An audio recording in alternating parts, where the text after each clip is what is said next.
All right, so I am here with BaD, who's a writer on Substack, and he's a millennial father and a husband, based and devoted. He says a good dad is a bad dad. So, what does it mean to be a bad dad? Why do dads have to be bad? Why can't they just be good dads? This is Well, first of all, BaD. thank you for having me on here. Really appreciate it. I didn't do good dad because I couldn't think of a clever acronym for that, so I just went with bad dad. It seemed better. Um, I would say, in all seriousness, though, I think, at least in my perspective, why I say it's based and devoted is this idea that the family, and this is just obviously coming from my perspective, the family is the most integral unit that a human being can be a part of.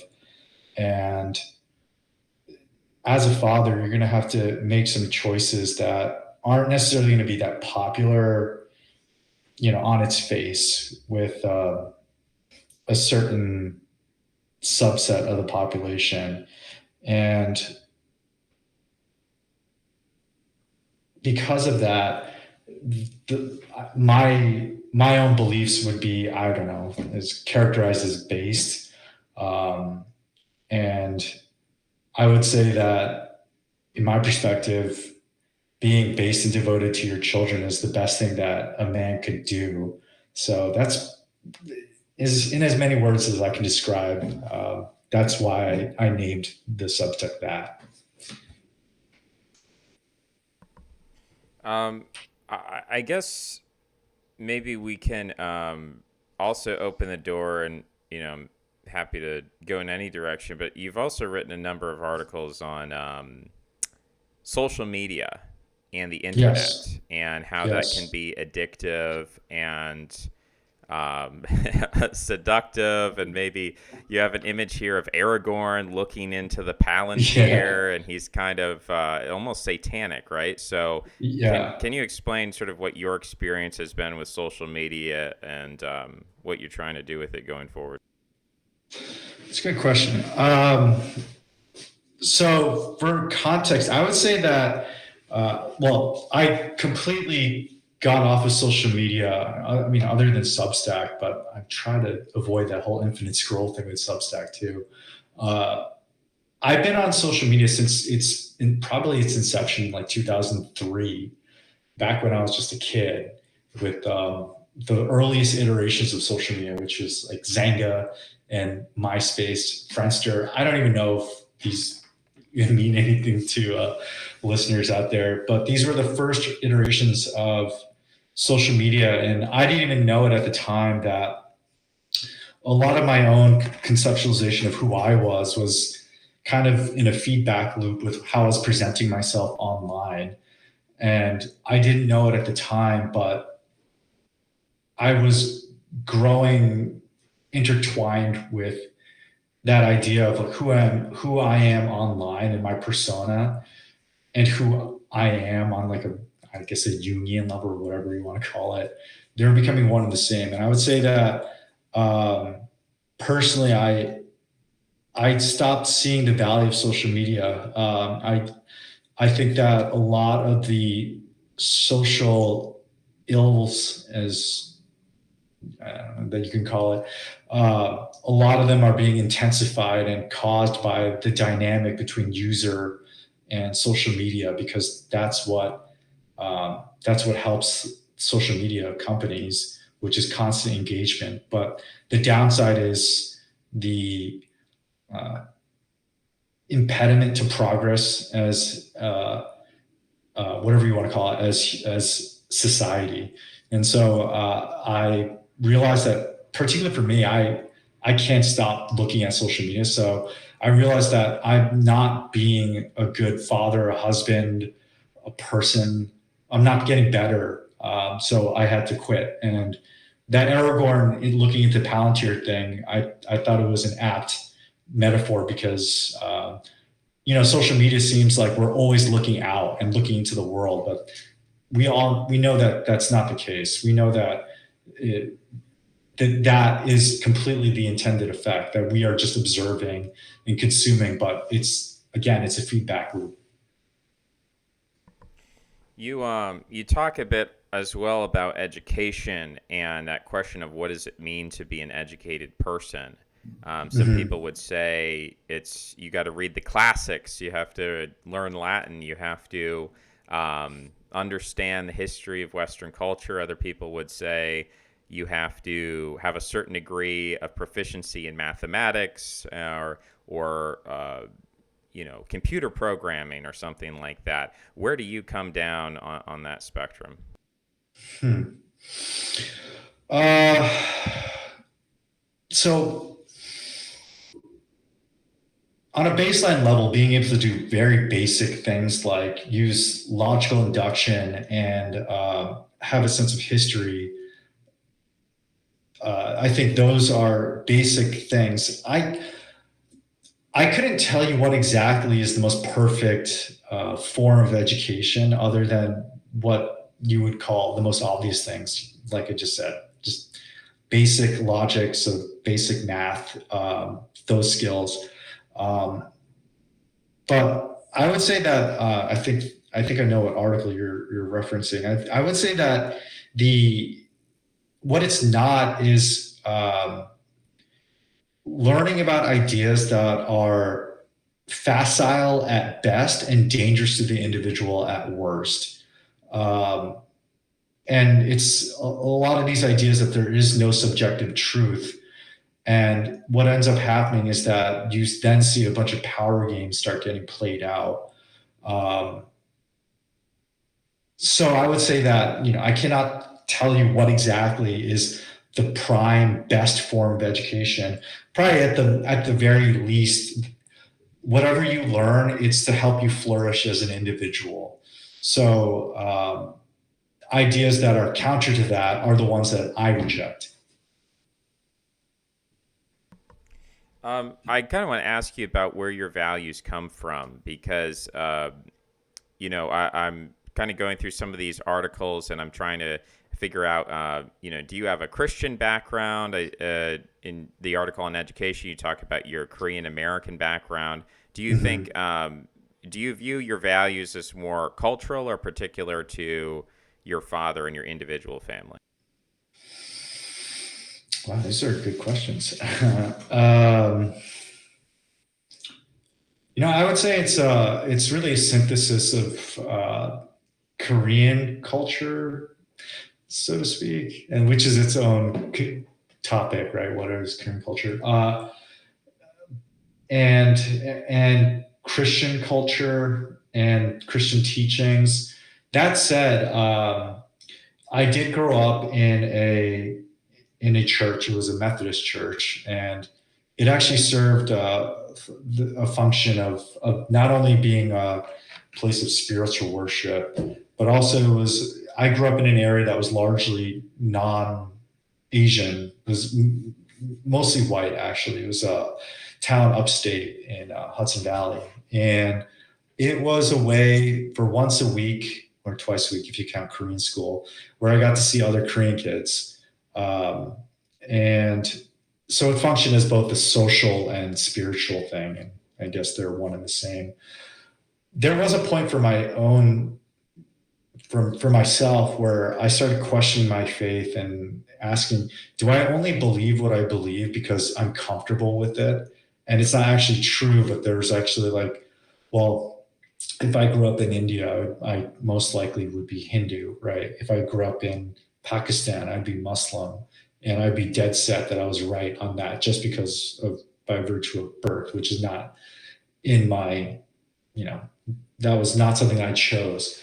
So I actually there was a period of time that I left the faith because I had a lot of questions that I didn't find adequately answered, and through a process of going through, XYZ, I came to terms with my faith, and I came to terms with how it actually how my life fits in within my faith, and how my faith determines the direction of my life. And um, from a variety of perspectives, but we can just keep it as simple as something functional. I found that having that faith has been enormously helpful on a utilitarian perspective.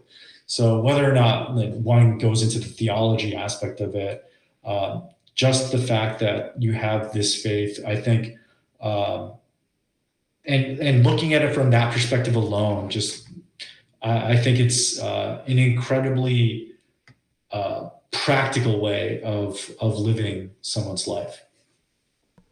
You also have an article on where people should live to raise their children, and one of the I states you do. call out is South Carolina. You say that its emphasis on tradition, history, and the fact that even in modern America, there are still ideals that are still held sacred in Hmm. consideration of those who came before you. Hmm. So I kind of want to ask you what how do you define America's tradition, history, culture, the sacred ideals, the values? What are these things, and even more deeply, what is an American at the most fundamental level? Hmm. Hmm.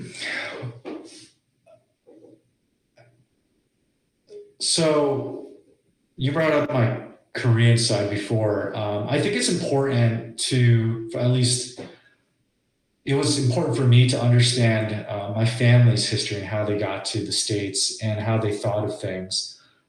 My dad would tell me how, in his generation, which was coming right out of the Korean War, how he he viewed Americans as, this an amazing ideal, because he would tell me stories of how, when he and his friends, with their very little children, they would see American GIs because they'd be around.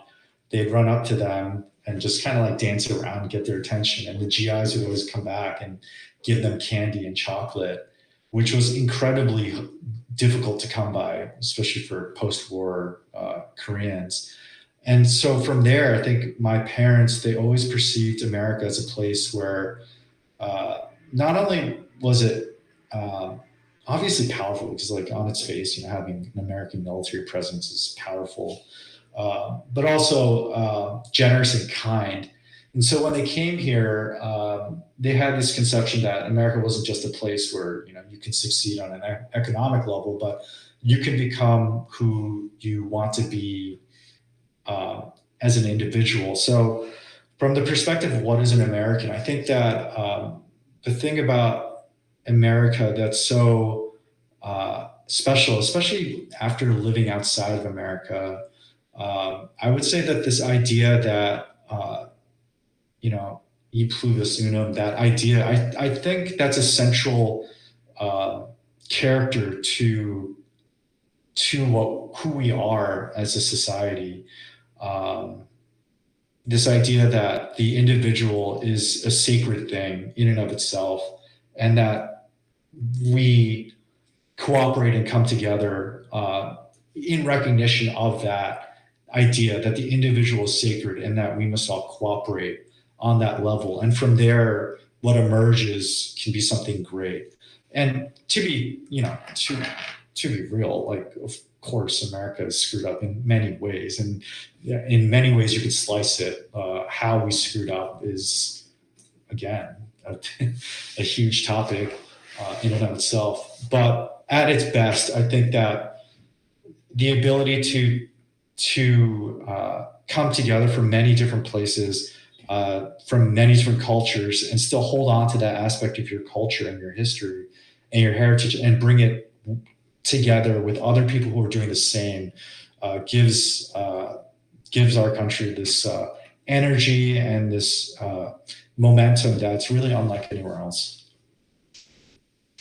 Yeah, I would agree with you that America is fairly unique in that it has been extremely attractive to people from all around the world, and its culture is also very compelling.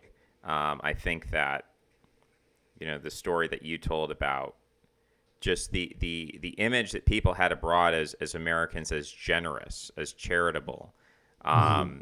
I think that there is an aspect of that that comes from, especially like Christian missionaries, Mm-hmm. and that's part of the story from and maybe you could speak to this more than I could, but the story of how Korea, or a certain percentage of Koreans became Christian isn't Mm-hmm. because Americans went in with swords and guns and forced the Koreans to become Christian, but because missionaries were persuasive. They were effective at um, bringing people a religion that they had never heard before and Mm-hmm. converting them. Mm-hmm. Um, so yeah, I think there are a lot of unique aspects to America. I guess that question of America's history, tradition, its culture. I think that is a complicated question.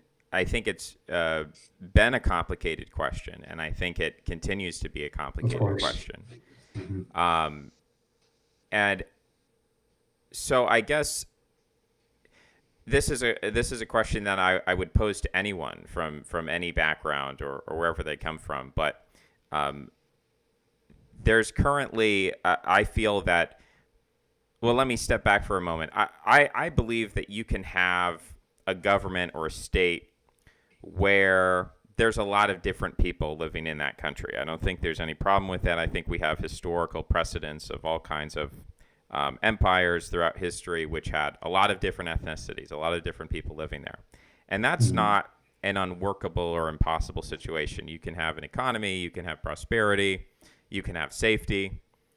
Um, but what does seem ahistorical to me, and what I do struggle to imagine, is a society where there is no sense of the core elite leadership of the country. Mm-hmm. In Rome, traditionally there was the Senate, and the Senate, they weren't just Romans ambiguously, they were supposed to be descended from specific families who had founded Rome hundreds of years earlier. Mm-hmm. In the British Empire, you had the royal family. And in fact, throughout most of European countries, there was a royal family that was like this specific group of families did this. You had extensive genealogies going back hundreds of years. So there's always been, you could say there's ambiguity among the common people, among the population at large. But in terms Mm-hmm. of who rules the country and why they rule the country and how they got there and what their values are, what their history, their traditions, their culture, their religion, all of that was very explicit. Mm-hmm. And maybe there's, some examples or some country that I'm not aware of that maybe contradicts the narrative, and I'm open to being contradicted. But Mm-hmm. it's difficult for me to imagine America as a country coming together in the future on the basis of anything besides what would in a friendly way be called prosperity, but in a more critical way would be called materialism and money. The problem with Economic that, zone. yeah, go Yeah. ahead, interrupt me here because I'm kind Oh, of no, no, no, no. Please continue. It's really okay. interesting. I'm Yeah, excited to hear your question. I I won't be too long winded. Just to No, say no, no. It's that fine. in during the Renaissance in Italy and even early Renaissance, kind of medieval times, there was a phenomenon in Italy known as the condottieri. I'm not Italian, so I might butcher that, but these were essentially the product of the fact that you had very rich city states like Venice, Mm-hmm. Siena, and even Rome, like the papal states. So if you know anything about Catholicism, you know that the Pope has this thing called the Swiss Guard, and they wear these funny costumes. That Right. is a holdover from this medieval period where the Pope, he wasn't hiring Italians to defend the Vatican; he was hiring these people from Switzerland. Right. So the question is, why was that? Why did all these rich city states? Why didn't they just hire Italian soldiers to defend themselves? It's Mm-hmm. because they had a lot of money, but they didn't have, um, I guess, the concept of like a national patriotism or something like that. And it was Hmm. more expedient and more effective in the moment to just say, well, instead of trying to put together a national army for the nation of Venice or the nation of the Papal States or whatever, what we're going to do is we're just going to hire some soldiers. And the problem with that is, as soon as someone else comes along with a bigger paycheck, Yeah. you say goodbye to your soldiers. Yeah. And another metaphor I'll bring up is like the Battle of Thermopylae, 300 Spartans. Now, they also had some helots there. It wasn't just 300 dudes, but they still pretty much did fight to the death. And the fact that they were willing to do that did buy the other Greek city states time to get together and put up a defensive force. Um, Hmm. if you have a bunch of mercenaries who they're like, well, I'm going to fight in this war. Maybe I have a 10% chance of dying. I'm willing to take those odds in order to get a paycheck. But if Hmm. they're telling you, okay, we're going to fight to the last man, 100% certainty of death, what dude who's just looking for a paycheck is going to take those odds? That's not Russian roulette. That's like Right. certainty. Right. So when it comes down to those sorts of crises, whether it's a military conflict, a pandemic, an economic collapse, and America has gone through these. So we've had a civil war in this country. We've had the Great Depression. So we've had periods where things were very tough. And what I believe kept the country together, and what I think keeps every country together during a time of crisis, is there are values that are greater than money. There are things that people are willing to die for. Of course. And those things are generally, your heritage, your religion, and where you come from, your land. And so I think it's really important that um, we figure this out as a country and define very specifically what that is, because like I said, I think I want to be very tolerant of all sorts of people being in the country and doing well, and I think that's great. But Hmm. um, there's a real question of who is America's royal family? I mean, that used to be a question that up until, I don't know, maybe the 1960s, or it's sort of ambiguous. But if you ask, like, who is the American elite, people would say, well, it's the WASP. It's white Anglo-Saxon Hmm. Protestants. That's just what it is. You can like that, you can be against that or for it, but everyone knew Hmm. the answer to that question. Even though there were a Hmm. lot of black people in the country, there were some Hispanics, there were some Asians, there were Jewish people in the country, but everybody Hmm. knew, everybody understood that that was just what it is. We Hmm. don't really have that anymore, and we don't have a replacement or an alternative of somebody else who's going to stand. You know what? My ancestors were the Pilgrims, and we founded this country. We landed at Plymouth Rock, and we came over on the Mayflower, and blah blah blah blah blah. We did manifest destiny. We conquered this country. We defeated the Native Americans. We wrote the Constitution. We had the Revolutionary War, and then we won the Civil War. Like that whole story, that whole narrative, which Hmm. when I hear those phrases like the traditions of South Carolina, it's like, well, slavery is part of that tradition. We might not like that. Hmm. We might disagree with that, Hmm. but that's part of the story. And for Hmm. people who have come to America, we've had a lifespan on this continent in terms of European settlement of about 400 years. Hmm. It's like people who have come in the last maybe 100 years, maybe 70 years, maybe 50 years after World War II, or you're saying after the Korean War. It's and again, I'm not saying that as a general problem in terms of like I'm not accusing you of mismanaging the country or ruling the country or something, but I'm looking toward the elites that we have, and I'm like, who even are these people? Are they Christian? Hmm. Are they Jewish? Are they Hmm. Catholic? Are they atheistic? Are they liberals? Are they conservatives? Are they libertarians? What is their Hmm. history? Where do they come from? How do they identify? And I think if I asked Hmm. a lot of them that question, they wouldn't even really have an answer for me exactly. Right. Right. So that's something that I guess just came to mind when I was reading that, and I kind of wanted to get your thoughts on it because I think that like I'm not a WASP, and so Hmm. it's not out of a selfish thing that I say, oh well, I want my people to be back in charge. Um, Hmm. and I I don't think really many people would really want that at that point or explicitly advocate for that. But do you have any thoughts on that? I mean, is there anything besides like prosperity and diversity of cultures and things that may be great, but do you see a new American identity forming in this century? And if so, what would that look like? Wow. Okay. So, okay. And that, so, I, if you ask me, like, what is this objectively true? And can you give like a firm shape to your answer in terms of, what is the American tradition or whatever? I would say that the first thing to say is that there is some, when you cut through the noise, and I don't know if you like math or regression, like ordinary least squares between all the data points, so we can see that what I conceptualize as American tradition is that abstract line of ordinary least squares regression line, and that line itself is the tradition that I speak of. So um,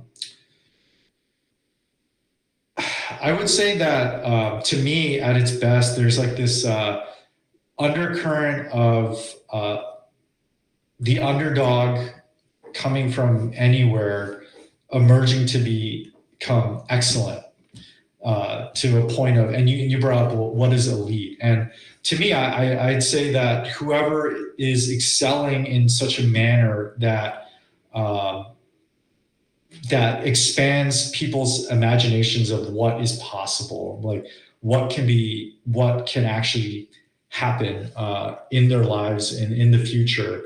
That's always been something that I think is on a human level, we all crave.